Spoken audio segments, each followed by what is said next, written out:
بسم الله الرحمن الرحيم، والصلاة والسلام على رسول الله وعلى آله وصحبه أجمعين. أما بعد، گەشتنە بابەتێکی تر کە ئەو بابەتانەی باسی قیامەتە، باسی هۆکار و سەبەبمان کرد لە چی؟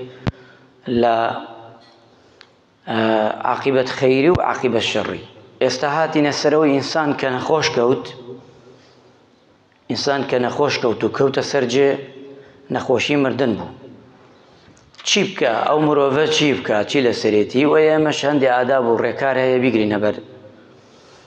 پێغەمبەری خوا صلی الله علیه و سەلەم ئەفەرمێ، پێشەوە بچینە سەر حەدیثەکە بچینە سەر ئایەتەکە باشە، باسی یعقوبەکە عەلەیهی السەلام. إنما أشكو ربي إنما أشكو بثي وحزني إلى الله. واتە ئینسان کە نەخۆش کەوت لە دنیادا، هەرچی هاتە سەرتا هەموو شکایەتەکەت بووە بۆ لای خوا، قەت لای بە نەمەپارڕێرەوە، هەرچی تێ لە خوا داوە، کە وەک نمونەی هێناوەتەوە نەبی یعقوب عەلەیهی السەلام. ئەگە ئینسان نەخۆش کەوت، ئیمانداران، إذا مرض العبد بعث الله إليه ملكين. ئەگە ئینسانێ نەخۆش کەوت، خوا دوو مەلایکە نێرێ بۆ لای. بزان چی ئێژێ کاتیایی لەسەر جێگا، خوا دوو مەلایکە نێرێ بۆ لای تۆ، بزان تۆ چی ئەڵێ. لەم حەدیثە هاتووە إذا جاءوا حمد الله وأثنى عليه، واتە سوپاسی خوای کردووە بەندەکە و شکری کردووە، گەڕانتەوە بەلای خۆی پەروەردگار وتیانە خوایەوە ئاڵێ، واتە ناشکری نەکردووە. خوای گەورەش پێیان ئەفەرمێ بە مەلایکەکان، دەی بیخەنە بەهەشت ئەم پیاوە، مەدام سپاسی خوای کرد، سپاسی منی کردووە، بیخەنە بەهەشت. و ئەو نەخۆشیە هەر لە دنیادا جار وایە نامری، خوای گەورە شفاتەدا، شفای بدەن. ئەفەرمێ لەم حەدیثە ئەڵێ شفای بدەن، أبدل لهما خيرا من لحمه ودمه خيرا من دمه. ئەژێ جەستەکەی بگۆڕن بە جەستەیەکی پاک جوان، نەخۆشیەکە دەرکەن و خوێن و گیانشی هەمووی ئەو نەخۆشیە لادەن لای، وە گوناحەکانشی هەمووی لێ خۆش. ئەمە هەیە ئاوایە هەیشە وەفاتەکە و خوا لێ خۆشە بێ. کەواتە ئینسان ئەمە لە کاتی سەر مەرگایان لە کاتی نەخۆشیدا وا بێژین. حەدیثێکی ترمانەیە، ابن مەسعود ڕەضا و ڕەحمەتی خوای لێ بێ فەرمێ، چوومە لای پێغەمبەری خوا صلی الله علیه و سەلەم، پێغەمبەری خوا زۆر عەرەقێ کرد لە کاتی وەفاتی پێغەمبەری نازدارە صلی الله علیه و سەلەم. فەرموویە پێغەمبەری خوا، تۆش ئاوە ئازارت هەیە؟ وتی بەڵێ، منش چۆن ئێوە ئازارتان هەیە؟ عەرەقەکەن لەسەر مەرگا، منش ئاوام، جیاواز نیم. ئەجەل ما من مسلم يصيب أذى من مرضه، هەر کەسێک ئازاری هەبوو لە نەخۆشیدا و تای هەبوو و هەموو بە عام بڵێن ئازاری هەبوو، ئیلا خوای گەورە چییە؟ پاکێ کاتوە لە تاوانەکانیان، پاکێ کاتوە. یعنی ئێستا تۆ نەخۆش کەوتی، قەت دڵدا نەمێنی، بازە جار شەیتان بتخەڵەتێنێ بڵێ خوا بۆ هەر من نەخۆشەکە. سەحابەکان ئەگەر نەخۆش نەکەوتایان، گلەیان لە خۆیان نەکرد.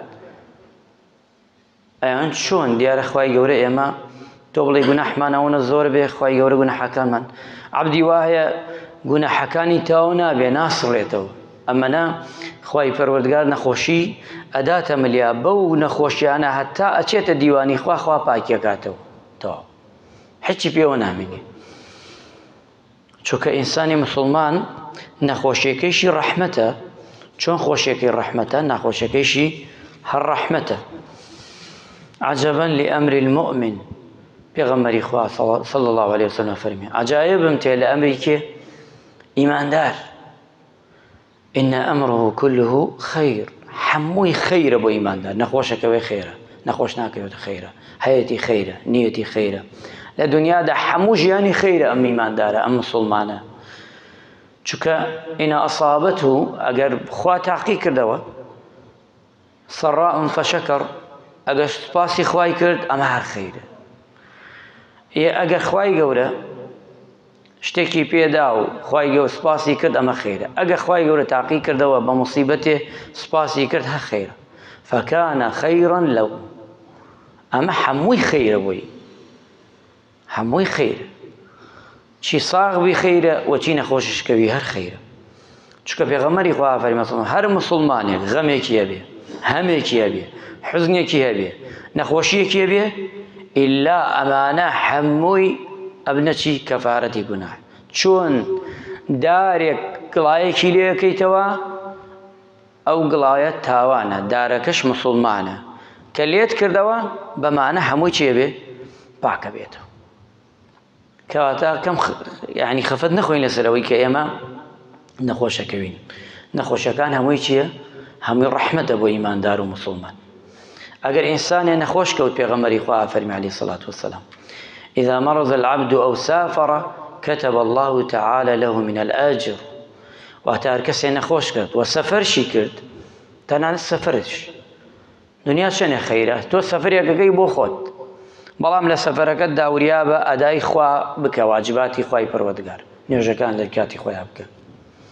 سەفەرەکەت خەیر بێ خوانەکان بێژین حرام نەبێ سەفەرێکی حرام نەبێ ناشەرعی نەبێ ئەم سەفەرەیش تۆش هەرە بێتە خەیر هەمووی ئەجر و پاداشت ئەفەرمێ ئەو سەفەرە ئێستا تۆ سەفەرێکەکەی لە ڕەمەزانە ڕۆژوو ناگری سەفەرەکە دوورە ئەزانی هەر وەک ئەوەیە های لە ماڵە ڕۆژوت گردووە خوای گەورە ڕۆژەکەت بۆ نووسی ئەوە یەک دووەم شەوان تەراویح ناکەی خوای گەورە بۆتە نووسێ سونەتەکات ناکەی خوای گەورە بۆتە نووسێ فەرزەکانت کورت دەکەیتەوە خوای گەورە هەروە خۆی نووسێ بۆت هیچی کورت ناکاتەوە یعنی لە مقیمە لە ماڵە چیت کردووە ئەو ڕۆژێکی سەفەرت کردووە هەمووی وەک ئەو ڕۆژە نووسێ کە مقیمی کە لە ماڵە هیچ فەرقی پێغەمبەری خوا فەرمی عەلەیهی الصەلاة والسەلام ئەم ئیسلامە چەنێ ڕەحمەتە ئەمجا ئەفەرمێ پێغەمبەری خوا صلی الله علیه و سلم ئینسان کە خۆی بگرێ و سابر بێ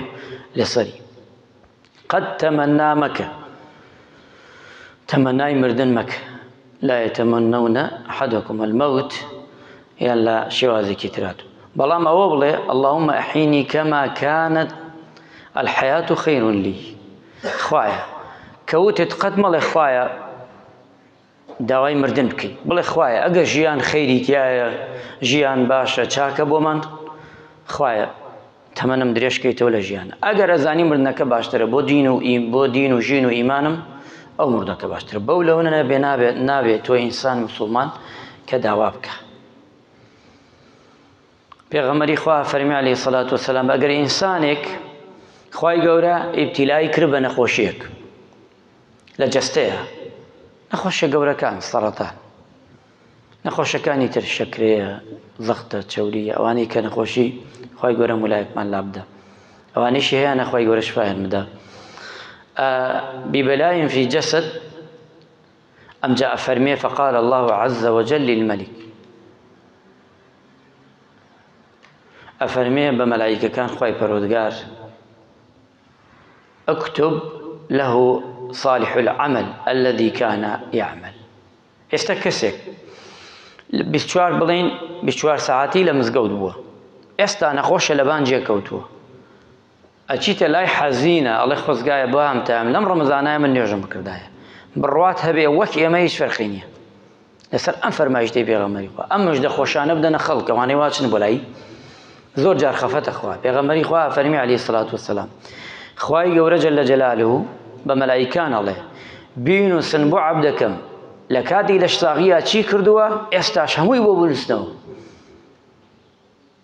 أما ترشيتي آمين وإن شفاءه شفاء واتا شعبونويشي غسله وطهره باكي كنو جوان بيشون وباكشي كنو لتشي لجناح چکە خۆ مەلایکە تۆ ناشوە ئەگەر وئین قەبەضە ئەگەر ڕوحیانش لێ سند مەلایکەکان چێ بێ غەفەر الله وەڕەحیمە یا وەڕەحمەته واتە خوا لێی خۆشە بێ وەخوا ڕەحمی لێیەکە ئەمە ئینسان کە کاتێ نەخۆشەکەوێ کەواتە ئینسانی مسلمان ها لە خەیر و بەرەکەتە چی لە ئەوە بێ کە چاک بێ وچی لەشتی ناساح بێ ئەمجا خوای پەروەردگارە فەرمێ یا ابن ئادەم ئەی بەنی ئادەم ئەمە حەدیسی قودسیە هەندێکی ئەڵێ كاتي إن الله عز وجل يقول يوم القيامة خوای گەورە فەرمی ئەی بەنی ئادەم نەخۆش کەوتم نهاتی بەلام. باسی گەورەی چی ئەەکەین لێرەوە؟ باسی گەورەی ئەوە سەبر و ئارامی لەسەر ئەو کەسەی کە نەخۆشە. باش باس ئەوەکەین ئێمە کاتێک کەسێ نەخۆشەکەوێ بچین بەلای چیمان دەسێکە؟ لە ڕۆژی قیامەتە خوای گەورە گلەیەکە لە هەندێ عەبد دەڵێ فڵان کەس نەخۆش کەوتم نهاتی بەلام. تۆشەڵەی ئێمەشەڵێن خوایە تۆ خوای پەروەردگاری نەخۆشەکەوی نە ئەمری ئەمانە سیفەتی تۆ نین. ئەڵێ تۆ نەخۆش ناکەوێت ئێمە. ئەمجا خوای پەروەردگار ئەفەرمێ ئەیەژێ عەبدەکەم نەخۆش کەوت بۆ نهاتی بۆلای. ئەگە بەهاتایە منت لەورە ئەبینی یعنی زیارەتی نەخۆش ئەمەنە گەورەیە. ئەگەر بەهاتای لەوێ من تەبینی حەدیسەکە درێژە ئەو نەکافیە. دووەمیان ئەفەرمێ پێغەمبەری خوا صلی الله علیه وسلم ئەمە گەورەی نەخۆش من ئەصبح منکم اليوم صائما. ڕووی کردە سەحابە فەرمووی ئەمڕۆ کیا بە ڕۆژوو؟ ئیمامی ئەبوبەکر فەرمووی من. ئەی پێغەمبەری خوا صلی الله علیه وسلم فەرمووی ئەمڕۆ کێ فەقیرێکی تێر کردووە؟ ئیمامی ئەبوبەکر فەرمووی من. فەرمووی ئەمڕۆ کێ بە دوای جەنازەیەکە چووە بۆ قەبرستان نوێژی کردووە لەسەری؟ ئیمامی ئەبوبەکر ڕەزا و ڕەحمەتی خوای لێبێ وەڵامی داوە هەر ئەبوبەکرە. ئەمڕۆ کێ چووە بۆ لای نەخۆشێ؟ ئیمامی ئەبوبەکر جوابی بیداوە فەرمووی ئەی پێغەمبەری خوا منم صلی الله عليه وسلم. فقال رسول الله صلى الله عليه وسلم ما اجتمعت هذا الخصال في رجل قط إلا دخل الجنة. الله أم صفتان لحركيا به روجي أم شواري كرد بيكوا إلا پاداشتكي ناوراسي باشتا. هيك لو أنا چيا بچي ولاي نخوش. أما دواميان هر کسی بچي ولاي نخوشه طابت وطاب ممشاك. هلا عسبان وبانگی ليكن طاب كبرتوا خوشبختی بۆ خۆت چونکە تۆ چوت بۆ شوێنێک منزڵی باشتە. لای نەخۆش ئەو شوێنەکە لەو شوێنانەی کە چییە کە ئەرزی باشتە چکە مەلایکە دەوری داوە هەمووی پێی. ئەمجا ئەفەرمێ پێغەمبەری خوا صلی الله عليه وسلم مژدە خۆشەکە لێرەیە ئیماندارە زیاتر. هەر کەسێ بچێ بۆ لای نەخۆشێک ما من مسلمین يعود مسلما كتي بيانيان بچه ياورام بچه إلا صلى عليه 70,000 ملك حتى يمسي وحتى يصبح. حديث كافرمي 7,000 ملائكة كبياني هتا يوارم چوي بلاي نخوشك چيه كامانا إلا أمانا 7,000 ملائكة صلاوات بدياري تودا. صلاواتي ملائكش چیه؟ خو صلاوات وەک ئێمە نییە یعنی دوعای خێرت بۆکە چ خەیرێکی گەورەیە بەیانیە تا ئێوارە ئەی ئێوارە هەتا بەیانی هەر وایە. ئەمە زۆر جار لە دەستی خۆتانی مەدەن خێریکی زۆر گەورەیە چونکە ئینسانی موسڵمان هەموو کاتێک دەستی ناکەوێ.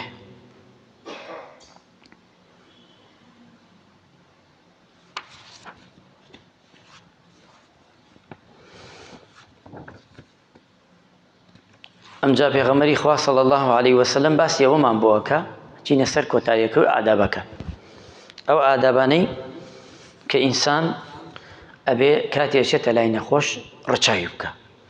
یەکەمیان ئامۆژگاری ئەو نەخۆشە بکە سەبری هەبێ. باسی ئەم مژدە خۆشانەیشی بۆ بکە لەو حەدیسانەی کێکیان و پێی بڵێ سەبر بگرە ناشکوری مەکە ئەگە سەبر بگری هەمووی خەیرە پاداشتە بۆت. دووەمیان دوعا لەو بالشفاء دوعای بۆ بکە.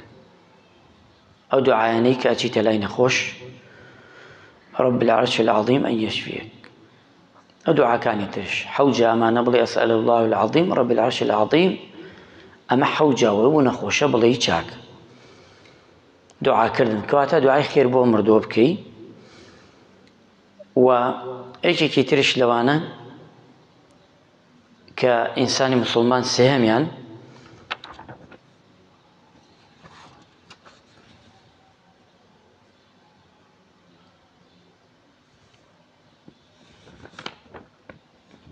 سێمیانشەوەیە کەم دانیشی لای